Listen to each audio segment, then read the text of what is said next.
प्यारे बच्चों, आज हम लोग शुरू करते हैं कक्षा 9 की बायोलॉजी।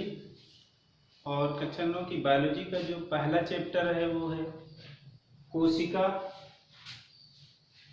आधारभूत इकाई, जीवन की आधारभूत इकाई।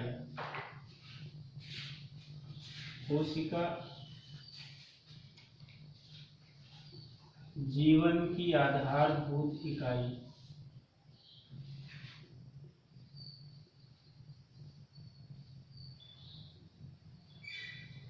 तो यहाँ पर हम लोग जानेंगे सबसे पहले कोशिका के बारे में। जो कोशिका होती है वह जीवन की सबसे सूक्ष्मतम इकाई है। मतलब जिस तरह से कोई जो बिल्डिंग होता है वह बहुत सारे ईंटों से मिलकर बना होता है, यानी कि उसकी जो सबसे छोटी इकाई ईंट है, उसी प्रकार से जीव की जो सबसे सूक्ष्मतम इकाई होती है, सबसे छोटी जो इकाई होती है जो एक जीव के शरीर का निर्माण करती है, वह क्या कहलाती है? कोशिका। और यहाँ पर कोशिका का जो अध्ययन कराने वाली जो विज्ञान है उस विज्ञान को बोलते हैं कोशिका विज्ञान। कोशिका विज्ञान या इसको बोलते हैं साइटोलॉजी। साइटोलॉजी।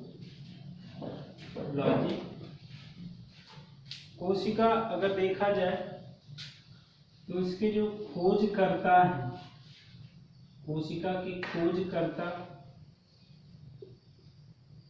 वो हैं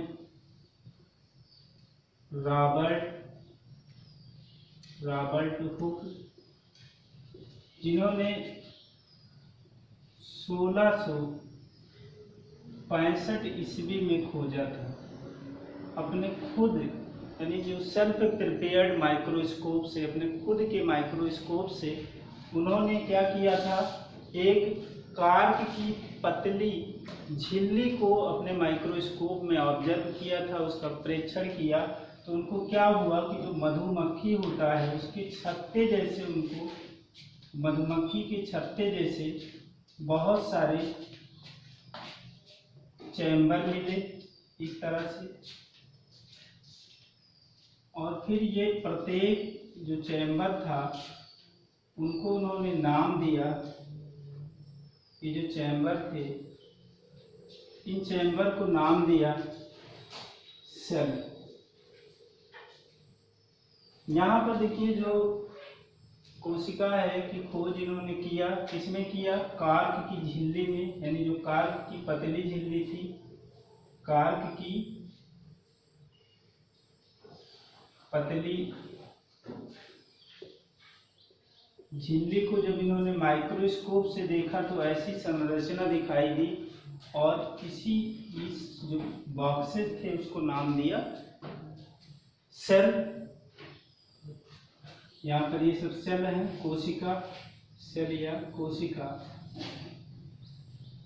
और इन्होंने अपने एक पुस्तक में इसको पब्लिश किया था, प्रकाशित किया था, और उस पुस्तक का नाम है माइक्रोग्राफिया। माइक्रोग्राफिया ये याद रखना है, एक नंबर में क्वेश्चन पूछा जा सकता है। माइक्रोग्राफिया।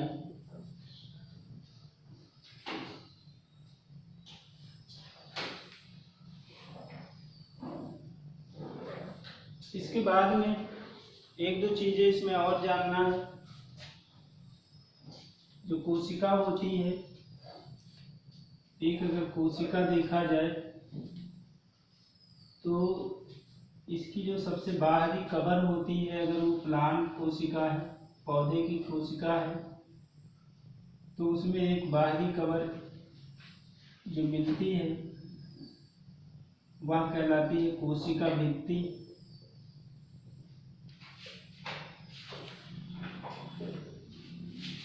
और ये इसके अंदर वाली जो होती है वो होती है कोशिका कला। और इसमें जो मिलता है ये होता है केंद्रक। और इनके बीच में केंद्रक और इसके बीच में जो पदार्थ होता है एक जैवी सदृश पदार्थ होता है और इसको बोलते हैं कोशिका द्रव्य। क्या होता है? कोशिका द्रव्य। यहाँ पर ये जो केंद्रक है, केंद्रक की जो खोज करता है वो है रॉबर्ट ब्राउन।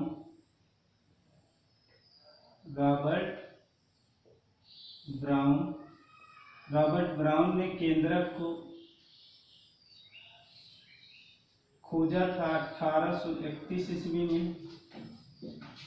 इसके अलावा कुछ और भी टर्म्स हैं इससे रिलेटेड जो मैं बता रहा हूँ।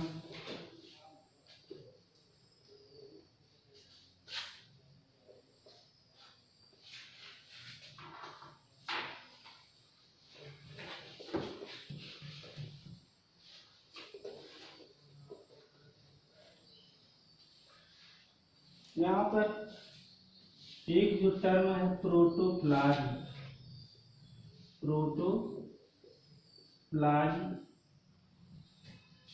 ये आपको पता है कि ये जो होता है कोशिका द्रव्य है और ये केंद्रक है।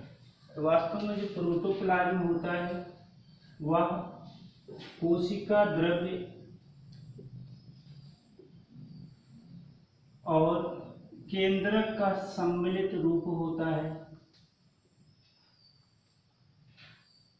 इसको एक वैज्ञानिक थे हक्सले, जिन्होंने इसे कहा था जीवन का भौतिक आधार। जीवन का भौतिक आधार मतलब जो प्रोटोप्लाज्म है वो जीवन का भौतिक आधार है। इसे किसने कहा था? हक्सले ने कहा था। इसके अलावा जो प्रोटोप्लाज्म है इस शब्द को दिया था एक दूसरे वैज्ञानिक थे, वो हैं कौन?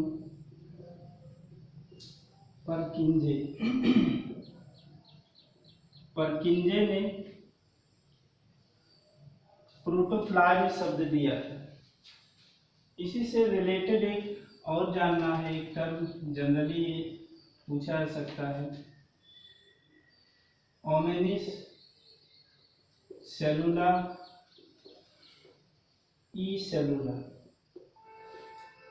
ओमेनिस सेलुला ई सेलुला, इसका मतलब ये होता है कि पूर्ववर्ती कोशिकाओं से ही नई कोशिकाओं का निर्माण होता है।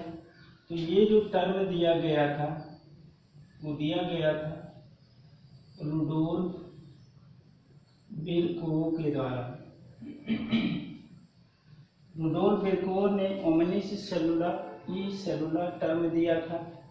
तो यहाँ पर देखिए इसमें कई चीज़ें आपको मिली, जैसे कोशिका एक नंबर में ये क्वेश्चन पूछे जाते हैं 9th क्लास में। कोशिका की खोज किसने की? आपको पता है, रॉबर्ट हुक ने। केंद्रक की खोज किसने की? आपको पता है, रॉबर्ट ब्राउन। इसके अलावा प्रोटोप्लाज्म क्या होता है? तो प्रोटोप्लाज्म क्या होता है? कोशिका द्रव्य और केंद्रक का जो सम्मिलित रूप है उसे क्या बोलते हैं?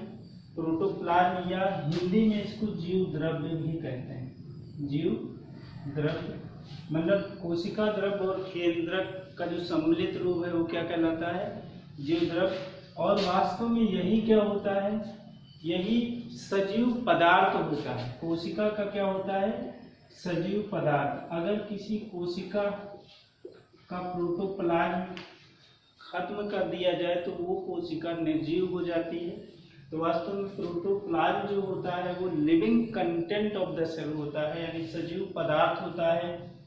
इसके अलावा क्वेश्चन ये पूछा जा सकता है जीवन का भौतिक आधार किसे कहा जाता है? तो आंसर जो होगा वो होगा प्रोटोप्लाज्म। या फिर जीवन का भौतिक आधार, सब जीवन का भौतिक या प्रोटोप्लाज्म जीवन का भौतिक आधार है, ये शब्द किसने कहा? ये तो हो जाएगा हक्सले। इसके अलावा प्रोटोप्लाज्म शब्द किसने दिया, तो आंसर क्या होगा, परकिंजे। इसके अलावा ओमनिस सेलुला ई सेलुला का मतलब क्या होता है, तो इसका मतलब होता है पूर्ववर्ती कोशिकाओं से ही नई कोशिकाओं का निर्माण होता है। और जो ये ओमनिस सेलुला ई सेलुला है उसे किसने दिया, तो आंसर ये होना चाहिए आपका रुडोल्फ विर्कोव। और फिर हम लोग अगले वीडियो में पढ़ेंगे कोशिका सिद्धांत